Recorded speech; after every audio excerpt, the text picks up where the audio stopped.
अच्छा ये बताएं कि क्या वजह है कि वज़ीर आज़म पोर्टफोलियो का ऐलान नहीं कर रहे? क्या उन्हें किसी हकीम ने मना किया है?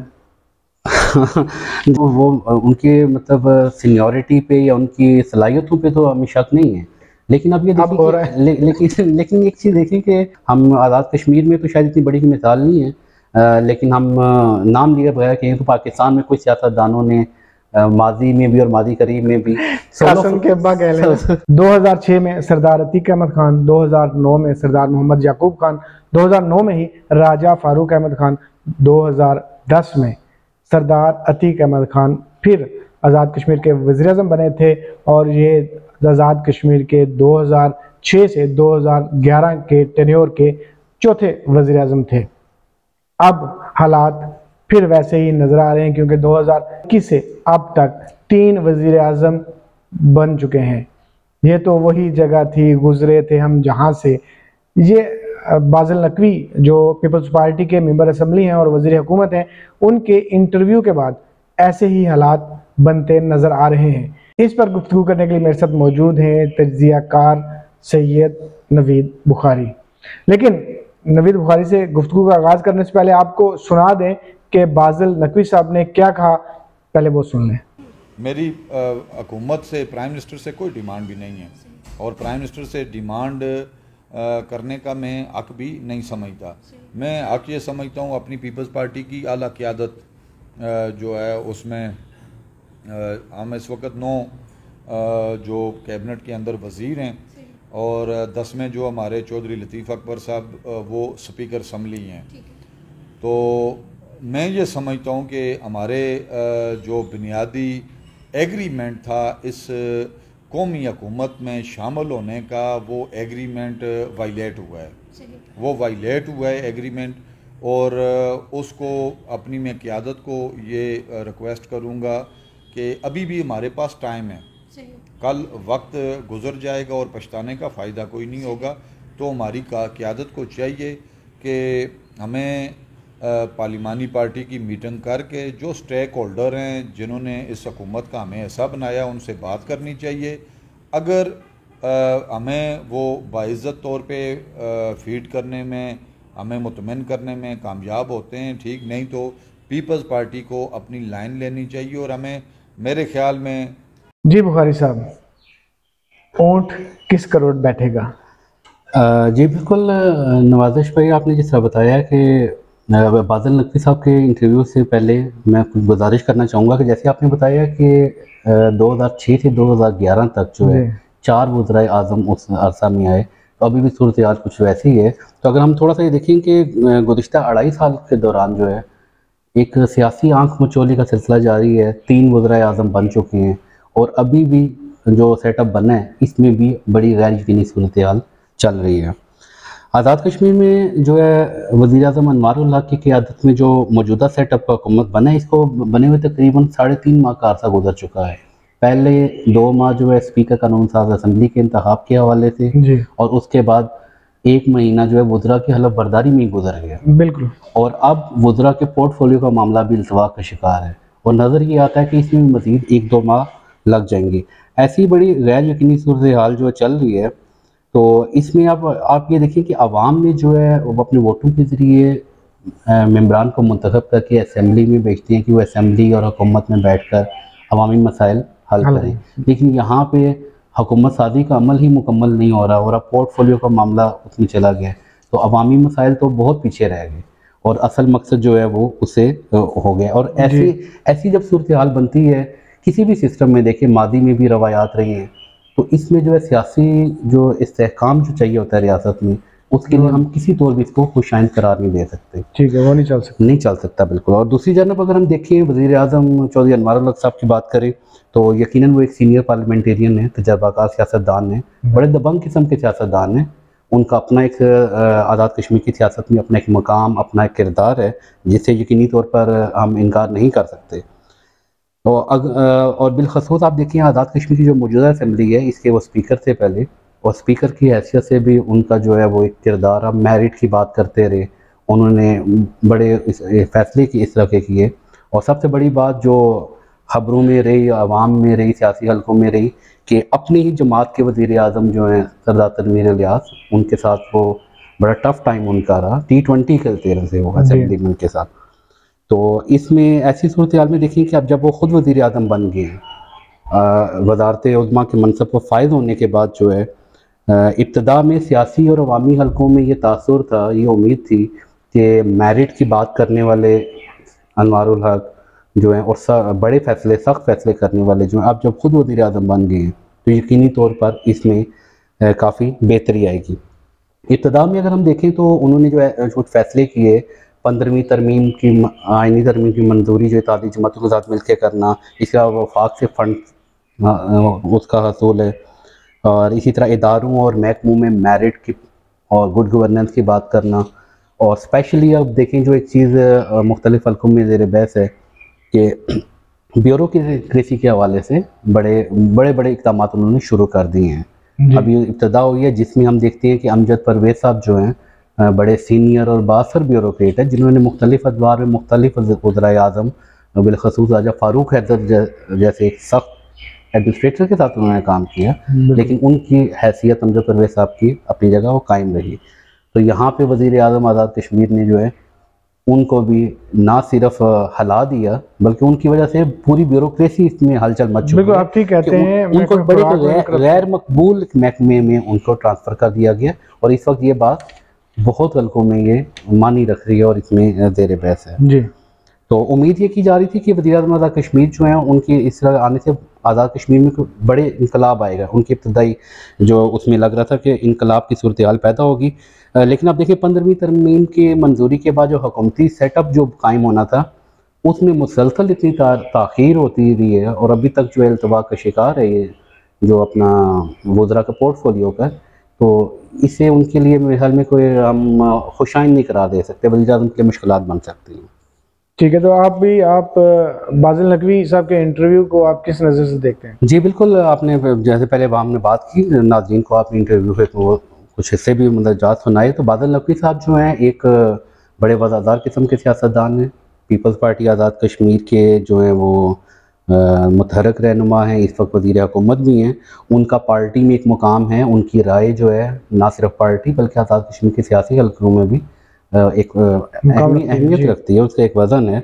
तो बादल नकवी साहब का मौजूदा हुकूमती सेटअप में वज़रा के पोर्टफोलियो के हवाले से, आज़ाद कश्मीर के वज़ीर आज़म के जो है पॉलिसी के हवाले से, इस इंटरव्यू में जिस तरह वो नाला नज़र आए और उन्होंने जिस तरह के अपने तहफ़्फ़ुज़ात का इज़हार किया, तो वो उन्हें हम नज़रअंदाज नहीं कर सकते। वो और इस पर एक बहस चल पड़ी है कि इससे क्या चीज़। और बादल नकवी साहब के इंटरव्यू में आप देखें एक जो बहुत अहम बात है कि उन्होंने ये कहा है कि हमने अपनी मरकज़ी पार्टी क़यादत के हुक्म के मुताबिक, पार्टी पॉलिसी के मुताबिक इत्तेहादी जमात का हिस्सा बने हैं, और जो मुआहिदा वज़ीर आज़म आज़ाद कश्मीर से हम ख्याल ग्रुप से हुआ उसके मुताबिक चल रहे हैं। और उन्होंने इस मौके पर यह कहा कि अब हम अपनी पार्टी की क़यादत से मुतालबा उन्होंने कर दिया है कि अगर यही सूरत हाल रहती है और वज़ीर आज़म आज़ाद कश्मीर का यही रवैया रहता है, तो आप अपने उस मुआहिदों पर हमें नज़रसानी करनी चाहिए, और पीपल्स पार्टी को अपनी पॉलिसी और अपना इमेज जो है उसको बरकरार रखने के लिए गौर करना चाहिए, चाहे उसके लिए अपोजिशन बेंचों पे जाना पड़ जाए या मज़ीद कोई और फैसला करना पड़ जाए अपनी ताती जमातों से। बिल्कुल, बहुत स्ट्रॉन्ग उनका मैसेज था अपनी जो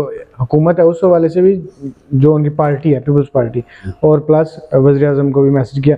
अच्छा, ये बताएं कि क्या वजह है कि वज़ीर आज़म पोर्टफोलियो का ऐलान नहीं कर रहे? क्या उन्हें किसी हकीम ने मना किया है? जी, बड़ा दिलचस्प आपने क्या हकीम, अब पसंद सियासी हकीम की आप बात कर रहे हैं, गैर सियासी हकीम सियासी हकीम। तो अब ये तो वज़ीर आज़म साहब वो खुद ही बता सकते हैं कि वो कौन सी हकीम हैं या कौन से डॉक्टर्स हैं जिनसे मशवरा लेके वो चलते हैं।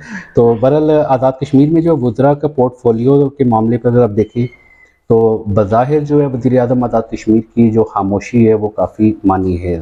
ठीक है, हर शख्स की बिलखसूस सियासी हलकों की उस पर नज़र है कि वज़ीर आज़म क्यों अभी तक फैसला नहीं कर पा रहे, काम नहीं हो पा रहे ना। आप देखें आज़ाद कश्मीर में पहले भी, इससे पहले जो हुकूमतें थी उसमें भी काम नहीं हुआ, और प्लस जब से ये आए हैं उस वक्त से कोई काम नहीं हो रहा। और जी बिल्कुल, देखें अब उनके औकात भी बड़े मुख्तलिफ हैं। जी, वज़ीर आज़म जो है ना अनवारुल हक साहब, वो उनके मतलब सीनियरिटी पे या उनकी सलाहियतों पे तो हमें शक नहीं है, लेकिन अब ये अब हो रहा देखिए लेकिन एक चीज़ देखें कि एक चीज़ जो आ रही है जो कि वो एक सोलो फ्लाइट के अंदाज में हाँ चल जी। रहे हैं, ठीक है। उनका एक मकाम है, वज़ीर आज़म के स्टेटस पे हैं और सीनियर पार्लियामेंटेरियन हैं, लेकिन कैप्टन जो है उसे अपनी टीम के वो साथ अकेले ही चलना खेल होता रहा है, है। ठीक है। Captain itself is not a whole team, yes captain lead the team. जी। तो टीम जब होगी तो लीड करेंगे। अब ये है कि पहला खिलाड़ी भी मैं हूँ और 11वां खिलाड़ी भी मैं हूँ, तो यहाँ पे अनवारुल हक साहब कुछ ऐसी सूरत हाल में चल रहे हैं तो जो बेहतर नहीं है कि इस तरह सोलो फ्लाइट ने हम आज़ाद कश्मीर में तो शायद इतनी बड़ी की मिसाल नहीं है, लेकिन हम नाम लिए बगैर कहें तो पाकिस्तान में कुछ सियासतदानों ने माजी में भी और माजी करीब में भी कासम के अब्बा कह लेना। सोलो फ्लाइट करना चाहिए, तो फिर वो उसके नताइज जो है हाँ वो जी। बेहतर ना सिर्फ पार्टी के लिए, अपने साथियों के लिए और ख़ुद अपनी ज़ात के लिए भी वो सियासी तौर पे वो बेहतर नताइज नहीं निकलते।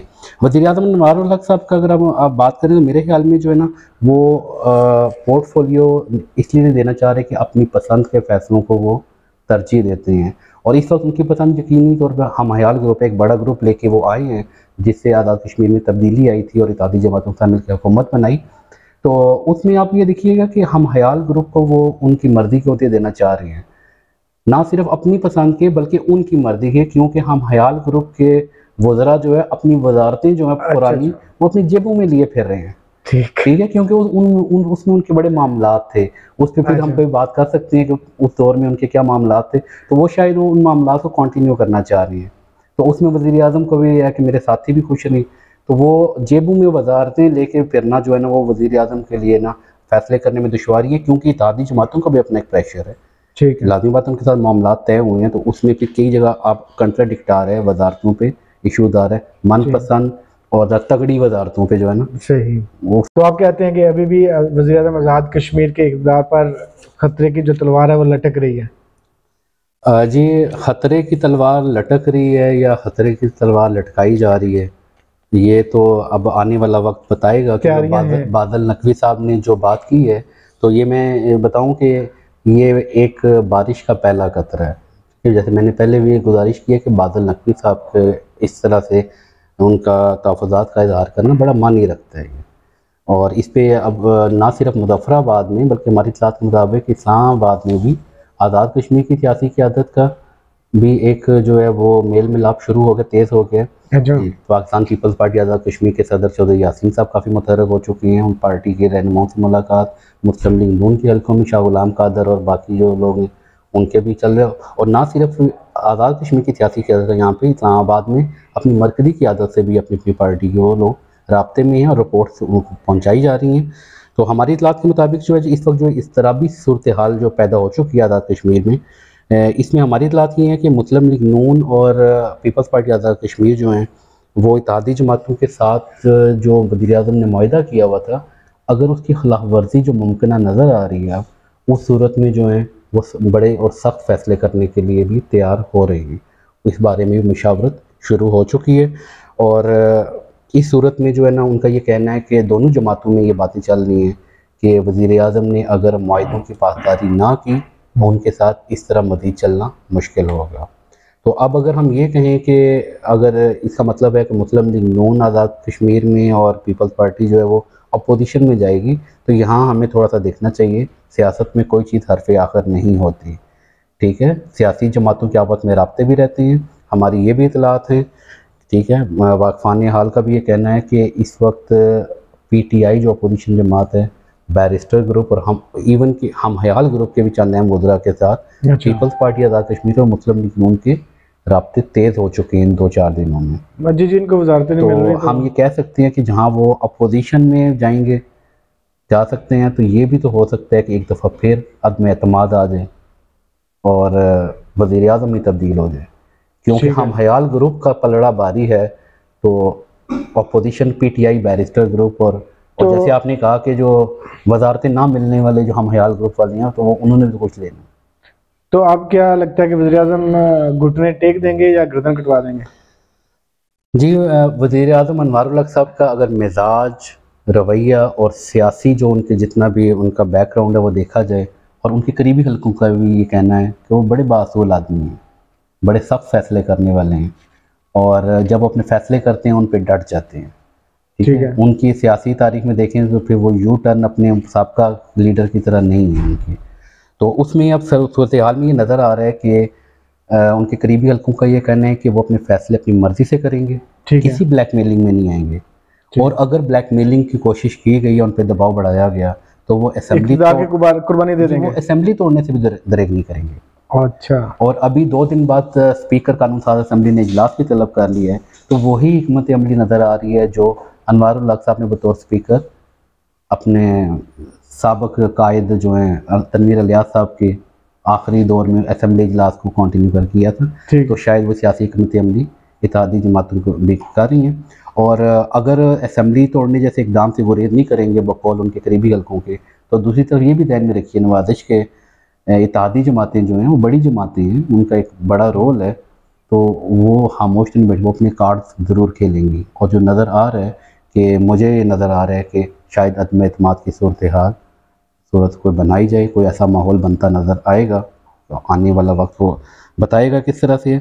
लेकिन मेरा ख्याल है कि अगर आज़ाद कश्मीर में सियासी जो है, हम क्या कह सकते हैं कि सियासी तवाज़न कायम रखना है जी। और हमने वो सियासी जो है वो हमने नहीं ऐसा करना कि माहौल ख़राब नहीं करना, तो वज़ीर आज़म आज़ाद कश्मीर को दानिशमंदी का मुज़ाहरा करना होगा। ठीक है, अपनी कुर्सी भी बचाएंगे, अपना इत्तेहाद भी बचाएं, तो उन्हें कुछ फ़ैसले ऐसे करने होंगे कि जिसमें इक़्तिदार भी बचे और मज़ीद सियासी अफरा तफरी पैदा न हो। दानिशमंदी से फ़ैसले करने होंगे, मेरिट पे चलते हुए, इत्तेहादी जमातों से माहिदों की पासदारी करते हुए। अगर वो वज़रा का पोर्टफोलियो दे, तो ये जो तलवार अभी लटकी है, अभी जो उनके इक़्तिदार पे जो खतरे के बादल मंडला चुके हैं, वो आहिस्ता आहिस्ता साफ़ होना शुरू हो सकते हैं। अदरवाइज़ उनके लिए मुश्किलात काफ़ी बढ़ सकती हैं। बहुत शुक्रिया। और तहरीक अदम एतमाद को भी खारिज अज़ इम्कान करार नहीं दिया जा सकता। बहुत शुक्रिया।